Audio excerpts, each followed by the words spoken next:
So hi hello రైతులందరికీ నమస్కారాలండి. నమస్తే బాబు. నమస్తే. మీ పేరు? వెంకటేశ్వరరావు. తెల్లమేకల. ఏ ఊరు మంది? శ్యామూరు మండలం అచ్చంపేట డిస్టిక్ ఏమొస్తుంది? పల్నాడు ఏరియాలో ఆంధ్రప్రదేశ్లో అయితే రావడం జరిగింది. ఈరోజు తేదీ జనవరి 8, 2026. ఈ రోజు అయితే మనం ఇక్కడ రావడం జరిగింది. ఎంత క్వాలిటీగా ఎంత ఫ్లవరింగ్ మీద ఉందంటే తోట మాత్రం చాలా బాగుందండి. చాలా ఫ్లవర్ వచ్చింది.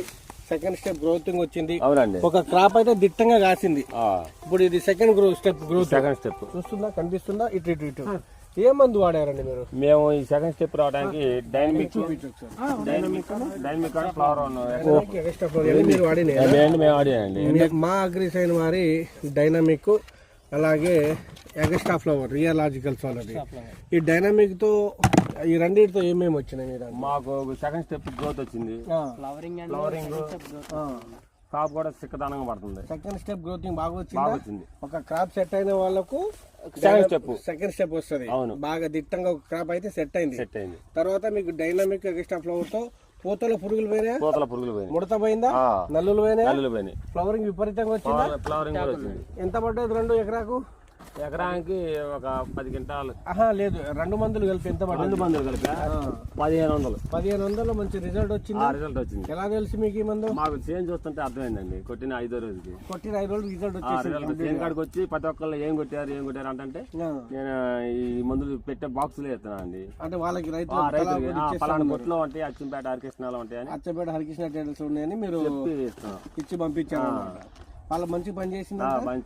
మీరు చేసి ఎన్ని రోజులు అయింది? ఇప్పుడు నేను చేసి 7 రోజులు అయింది. 7 రోజులు అవుతా ఉన్నది. గ్రోత్ బాగా వచ్చింది. తర్వాత పూతల పురుగులు పోయినాయి. ఎన్ని ఎకరాలకి వాడారు మీరు? మేము 10 ఎకరాలకు 10 ఎకరాలు వాడారు. వాడిన 10 ఎకరాలు కూడా ఇలాగే ఉంది. సెకండ్ స్టెప్ గ్రోత్, షైనింగ్ ఇట్నే ఉంది. మొత్తం కడిగేసినట్టు అయిందా? ఇస్త్రీ చేసినట్టు ఉంది. చేసినట్టు వచ్చేసింది. సో ఎక్కడ కూడా రిమార్క్ అనేది లేదండి ఫైర్ లో. ఒక క్రాప్ సెట్ అయినా కూడా డైనామిక్ ఎగస్ట్రా ఫ్లవర్ అనేది గ్రోతింగ్ బాగా వస్తుందండి. చెప్తా ఉన్నాను, గ్రోత్ వచ్చి పూతలో పురుగులు పోయి విపరీతంగా ఫ్లవరింగ్ వస్తుంది. నేను చెప్తా ఉన్నాను. ఇవాళ పల్నాడు వచ్చిందంటే ఏదో వచ్చి చెప్పిపోయేటండి కాదు. చెప్పిన మందులో దమ్ముంది. మీరు చెప్పిన మందులే ఫాలో అవుతాను. సో మీకైతే నచ్చింది అనమాట. సో ఎక్కడ కూడా రైతులు ఒక క్రాప్ సెట్ అయింది, నాకు గ్రోత్ కావాలి, ఫ్లవరింగ్ కావాలి, ముడత పోవాలి అనుకుంటే డైనామిక్ ఎక్స్ట్రా ఫ్లవర్ కంపల్సరీ ఒక డోస్ వాడండి. అవునండి. ఇక తర్వాత మీరు ఏం వాడతారని నాకు అనవసరము. సో థ్యాంక్ యూ అండి.